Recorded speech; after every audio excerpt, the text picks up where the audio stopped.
Assalamualaikum warahmatullahi wabarakatuh. Perkenalkan, nama saya Gustina Ratu dengan NIM 2101020048. Baiklah, di sini saya akan menjelaskan materi tentang teori moneter. Teori moneter berdasarkan penjelasannya tentang berbagai fungsi uang dalam kegiatan perdagangan. Dapat dikatakan bahwa tanpa uang, kegiatan perdagangan tidak akan selancar seperti keadaan sekarang ini.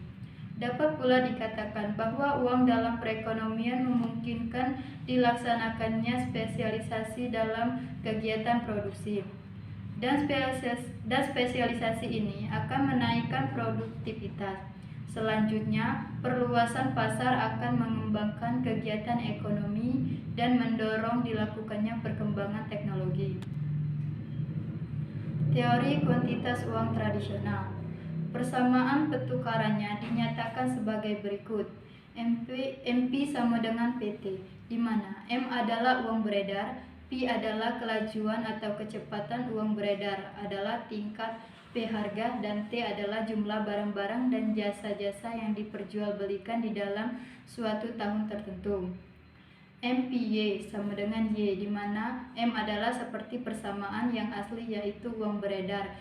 PY adalah kelajuan peredaran uang yang digunakan untuk menjalankan jual beli terhadap barang-barang jadi, dan Y atau pendapatan nasional. Dengan demikian, P adalah lebih besar dari PY. Teori kuantitas uang. Teori kuantitas uang dikembangkan oleh Irving Fisher, seorang ahli ekonomi Amerika. Pada hakikatnya, pendapatan bahwa perubahan uang beredar akan menimbulkan perubahan yang sama cepatnya terhadap harga-harga. Perubahan ini juga adalah ke arah yang bersamaan. Teori sisa tunai.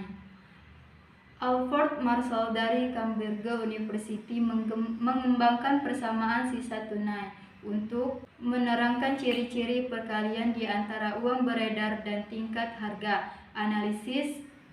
Analisis Marshall tersebut kemudian dikenal sebagai teori sisa tunai atau cash balance theory. Seperti telah dinyatakan di atas bahwa teori sisa tunai perdagangan tidak berbeda dengan teori uang. Kelemahan teori kuantitas uang. Kelemahan teori kuantitas terletak pada permisalannya bahwa penggunaan tenaga kerja penuh selalu tercapai pada perekonomian, sehingga T adalah tempat besarnya. Dalam kenyataan yang sebenarnya, kebanyakan perekonomian selalu menghadapi masalah pengangguran. Kritik Keynes atas teori kuantitas. Menurut pendapatnya, pengaruh dari kenaikan uang beredar atas pendapatan nasional adalah lebih kompleks daripada yang dinyatakan oleh teori kuantitas. Menurut Keynes, sampai di mana uang yang beredar akan menimbulkan 7 perubahan ke atas pendapatan nasional tergantung pada 3 faktor berikut ini. 1. Motif keinginan masyarakat memiliki uang tunai. 2. Motif keinginan para pengusaha untuk menanamkan modal. 3. Kecenderungan mengkonsumsi marginal pendapatan nasional. Bentuk-bentuk kebijakan moneter. Kebijakan moneter adalah kebijakan pemerintah dalam mengatur penawaran uang dan tingkat bunga. Bank kebijakan ini dilaksanakan oleh otoritas moneter, yaitu Bank Indonesia yang merupakan bank sentral.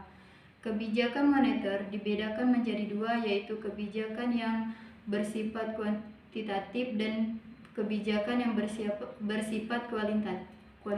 Kebijakan moneter kuantitatif. Kebijakan moneter yang bersifat kuantitatif dapat dibedakan 3 tindakan, yaitu 1. Operasi pasar terbuka, 2. Mengubah tingkat bunga, 3. Mengurangi tingkat cadangan operasi minimum. Kebijakan moneter kuantitatif. Kebijakan moneter yang bersifat kuantitatif biasanya dibedakan dalam 2 jenis, yaitu 1. Pinjaman secara selektif, yaitu menemukan jenis-jenis pinjaman yang harus dikurangi, dikembangkan atau diutamakan. 2. Membuka moral, yaitu bank sentral mengadakan pertemuan langsung dengan pimpinan-pimpinan bank umum untuk meminta bank-bank umum melakukan langkah-langkah tertentu. Kebijakan moneter mekanisme transmisi. Rangkaian perubahan-perubahan yang terjadi di dinamakan mekanisme transmisi. Mekanisme transmisi menggambarkan rangkaian perubahan yang akan berlaku pada akibat dan kebijakan moneter yang dijalankan secara ringkas dapat diformulakan AR sama dengan AL sama dengan AAE sama dengan AY, yang artinya perubahan-perubahan yang dinamakan sebagai mekanisme transmisi meliputi perubahan-perubahan berikut. 1. Kebijakan moneter akan merubah tingkat bunga atau AR. 2. Perubahan tingkat bunga akan merubah investasi atau AL. 3. Perubahan investasi akan merubah perbelanjaan negara atau AAE.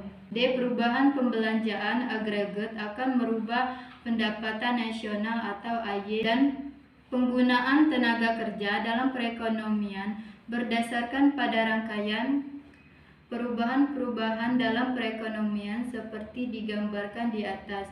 Dapat disimpulkan bahwa efektivitas kebijakan moneter tergantung kepada sifat perubahan 3 variabel, yaitu tingkat bunga, tingkat investasi, dan pengeluaran agregat. Baiklah, itu saja penjelasan dari saya tentang teori moneter. Saya akhiri. Wassalamualaikum warahmatullahi wabarakatuh.